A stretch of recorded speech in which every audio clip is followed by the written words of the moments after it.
Hey, and welcome back to Caleb's Corner, and today we are looking at the Marvel Legends Spider-Man 90s animated series retro Shocker figure. Honestly, a mouthful, but super excited to get this figure. He's one of my favorite Spider-Man villains, and one of which I think is super underappreciated. And as always, you have the gorgeous art of these retro figures. You have the 90s logo at the top there on the left hand side. You have the pinup of the Shocker himself. And if you go ahead and turn the package around, you can see the instructions on how to swap out the extra arm accessories that come with the figure, the rest of the figures in the way from the bottom. And if you want, you can go ahead and pause right now and read the read up of the Shocker that is provided on the back of the packaging. And now that we are two figures deep into this line, as I said last time, this is absolutely stunning packaging. I don't keep packaging at all, but if I did, this right here would be the packaging I would keep. It's just stunning. I really do like it, but let's go ahead and get him out of the box. Now we have the Shocker out of the box. I gotta say, he looks even better out of the box than I thought he was going to. I was really looking forward to this figure. He is one of my favorite Spider-Man villains, but he just looks fantastic. The sculpt looks great. This nice quilted pattern going throughout the entire torso and the legs and the arms. He just looks fantastic. I do think it is a new sculpt. I can't imagine anybody else using this sculpt for like another figure. But he looks really good. The paint job is simple, but mostly solid. I do have a little issues with like some lines not lining up exactly correct on the torso. And then out of the package, I have some denting, which you can kind of see reflected here at the top. I imagine that's just from where the plastic was like holding his head. If I don't know why you would package this figure that way, but he looks really good. Honestly, it's fantastic. I really like it out of the box. And as far as accessories go, you do get these two alternate open hands for the left and right side for the Shocker here. I do honestly really appreciate getting alternate hands, especially with a figure like this, which you traditionally normally wouldn't see something like that.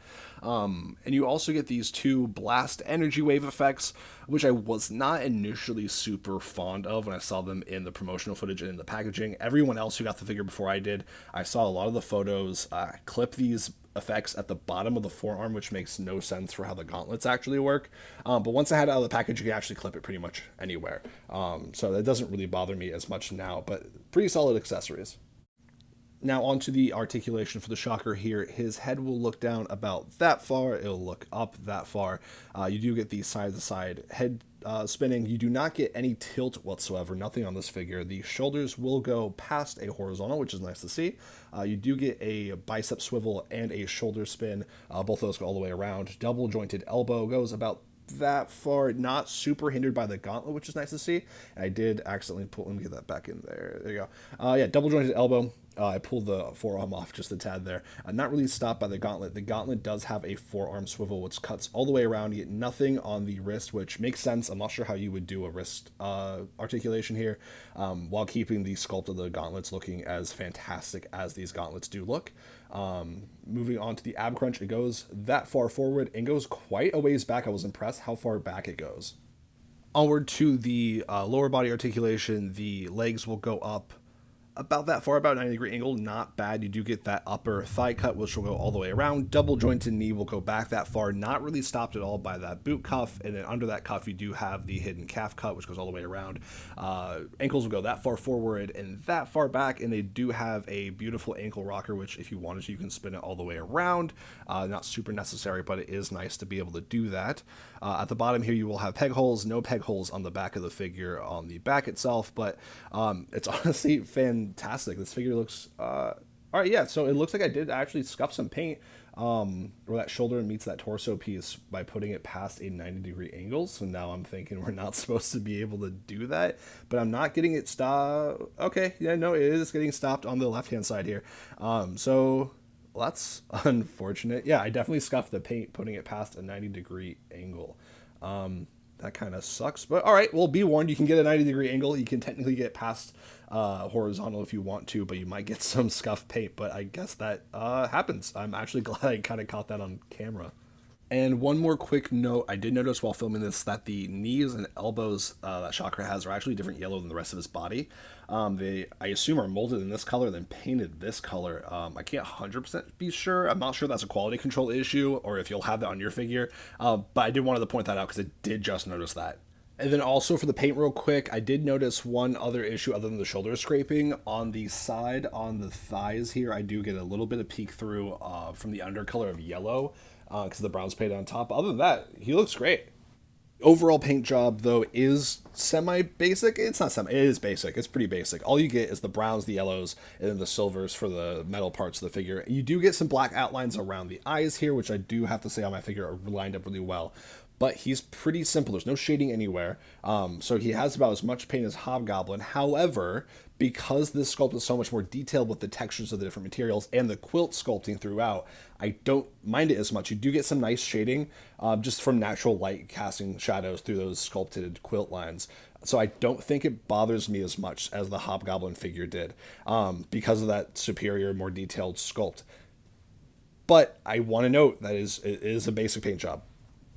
Now, for the swapping out of accessories quick, I can show you that you just pull off the arms and you can swap out and peg in the alternate hands super quick. It's no bother whatsoever. But they honestly look nice. Here's a little bit side by side with the open and closed fists. But it does add some nice dynamic differences if you wanted to pose and photograph the photo. The alternate hands do offer some other emotions you can kind of pull out of the figure for posing. And the blasts, like I mentioned earlier, I didn't like the blasts initially. However, they do just clip on. You can pose them way more forward than people were posing with the blast initially. And they do have these little pegs here. I'm not exactly sure where the origins of these blasts are. I'm not sure what the first figure to use them are.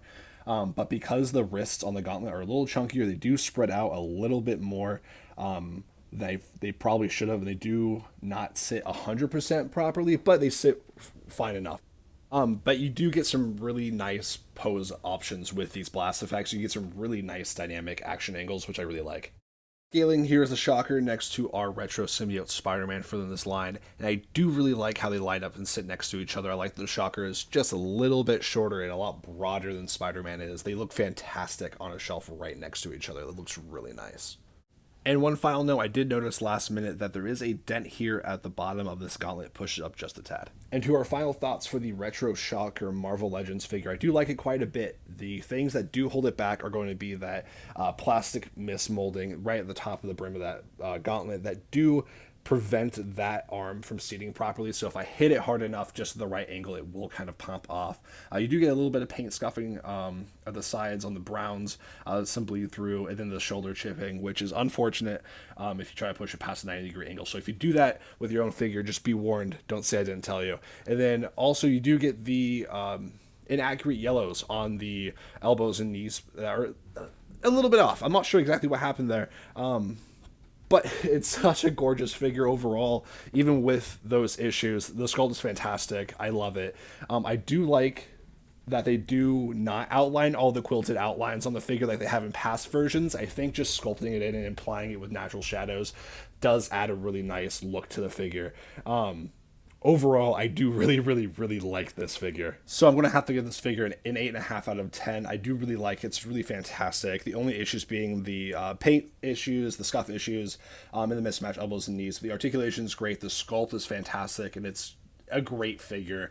Looks great on the shelf, and I think it's a must-have in the collection. If you like this look, maybe skip Hobgoblin. I can see why people are skipping Hobgoblin, but this one is fantastic. Shocker looks great. Do yourself a favor and get this figure. And that is going to be it for today's review of the Marvel Legends Spider-Man Retro Shocker figure. Thank you so much for watching, and as always, we'll see you here next time at Caleb's Corner.